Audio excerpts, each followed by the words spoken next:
Hello friends, welcome to real life story. और आज की स्टोरी है बहू को सिखाया सबक। बहुत अच्छी कहानी है, पूरी देखिएगा।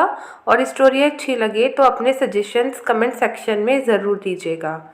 मम्मी, अब मैं यहाँ कभी नहीं आऊँगी। यदि भैया भाभी को मेरा आना इतना ही बुरा लगता है तो मैं सिर्फ तुमसे मिलकर ही चली जाया करूँगी। क्यों निधि बेटा, तुम ऐसा क्यों कह रही हो? मुझसे ऐसी क्या गलती हो गई जो तुम इतनी नाराज़ हो रही हो?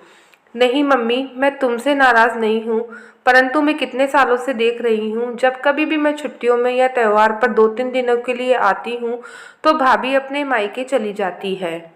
कभी भी ये नहीं सोचती कि मुझ पर क्या बीतती होगी। ससुराल में तो पूरा दिन काम करके बीत ही जाता है। सोचा था यहाँ पर 2-4 दिन आराम से आपके और भाभी के साथ रहूंगी, पर यहाँ भी वही जिम्मेदारी। निधि की बात सुनकर निधि की मम्मी का चेहरा उतर गया। सही तो कह रही थी निधि। उसकी भाभी स्वाति ने कभी भी अपनी सास और ननद का सम्मान नहीं किया। जब भी मन करता था अपने मायके चली जाती, वह भी अपनी सास उमा जी से बिना पूछे। उनका बेटा मोहित भी अपनी पत्नी की हाँ में हाँ मिलाता था, परंतु अब तो निधि की शादी हो चुकी थी। अब तो स्वाति को सुधर जाना चाहिए था। निधि 2-3 दिन के लिए ही मायके आई थी, वह भी पूरे 1 साल के बाद। स्वाति ने उसका हालचाल भी नहीं पूछा और झट से तैयार होकर अपने मायके चली गई। परंतु अब की बार उमा जी ने स्वाति को सबक सिखाने का निर्णय ले लिया था। उसने स्वाति की मम्मी को फ़ोन मिलाया, और जब स्वाति की मम्मी ने फ़ोन उठाया और समधन से दुआ सलाम करने के बाद सबका हालचाल पूछने लगी, तब उमा जी उदास होकर स्वाति की मम्मी से बोली, एक बात बताओ, क्या आपकी बहू भी स्वाति के साथ ऐसा ही व्यवहार करती है जैसा स्वाति मेरी बेटी निधि के साथ करती है? जब कभी भी निधि 2-4 दिन के लिए मायके आती है तो स्वाति तुरंत अपने मायके चली जाती है। कभी ये नहीं सोचती उसके ऐसा करने से हमें कितना दुख होता होगा।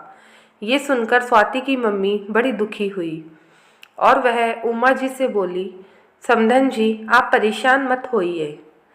अब की बार मैं उसे ऐसा सबक सिखा दूंगी कि वह फिर कभी आपको परेशान नहीं करेगी। आज वह ऐसा आपके साथ कर रही है तो कल को मेरी बहू भी उसकी देखा देखी ऐसे ही करेगी। मैं आज ही उसकी भाभी आशा को उसके मायके भेज दूंगी। जब उसे भी काम करना पड़ेगा और भाभी दिखाई नहीं देगी, तब उसकी अकल अपने आप ठिकाने आ जाएगी।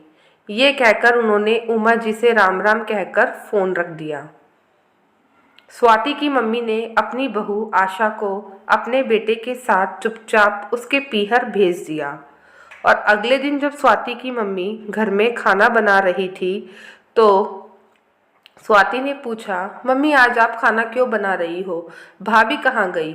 इस उम्र में आप इतना काम करोगी तो बीमार पड़ जाओगी। मैं अभी भाभी को बुलाकर लाती हूँ। तो स्वाति की मम्मी बोली, आशा सुबह अपने मायके चली गई। तब स्वाति ने कहा, भाभी की इतनी हिम्मत, मैं 2 दिन के लिए मायके क्या आई, वह अपने घर चली गई। ये भी नहीं सोचा कि उनके मायके जाने के बाद घर का काम कौन करेगा। उन्होंने मुझसे मेरा हालचाल भी नहीं पूछा, तो क्या वह इतनी लापरवाह और घमंडी हो गई है? स्वाति की ये बात सुनकर उसकी मम्मी ने स्वाति से पूछा, चलो वह तो सिर्फ अब की बार मायके गई है, वह भी मेरे कहने पर। तुम तो हमेशा ही अपनी ननद के साथ ऐसा व्यवहार करती हो, तो उन्हें कैसा महसूस होता होगा? कभी तुमने सोचा है जब वे माँ बेटी घर का सारा काम करती होगी? अब स्वाति की आंखें खुल गई थी। आज उसे अपनी मम्मी पर गर्व महसूस हुआ जिसने उसे सही मार्ग दिखाया था, वरना आज के ज़माने में लड़की की माँ सही राह दिखा दे ये बहुत मुश्किल काम है। उसने अपनी मम्मी से कहा, आज ही भाभी को बुला लो मम्मी, मैं भी अपने घर जाकर अपनी ननद के लिए जो मेरी जिम्मेदारियां हैं वो मैं निभाऊंगी, और आगे से मम्मी आपको कभी भी शिकायत का मौका नहीं दूंगी। ये सुनकर स्वाति की मम्मी खुश हो गई और उन्होंने अपनी समधन को फ़ोन करके बताया कि उनकी बहू घर आ रही है, अपनी ननद को अब वहीं आकर विदा करेगी, इसलिए उसकी ननद को स्वाति के आने से पहले आप मत जाने देना। उमा जी समधन की बातें सुनकर खुश हो गई और उन्होंने अपनी समधन को बहुत धन्यवाद दिया कि उन्होंने उनकी बहू को सही मार्ग दिखाया। दोस्तों, कैसी लगी आपको ये कहानी? अपने सुझाव कमेंट सेक्शन में ज़रूर दीजिएगा।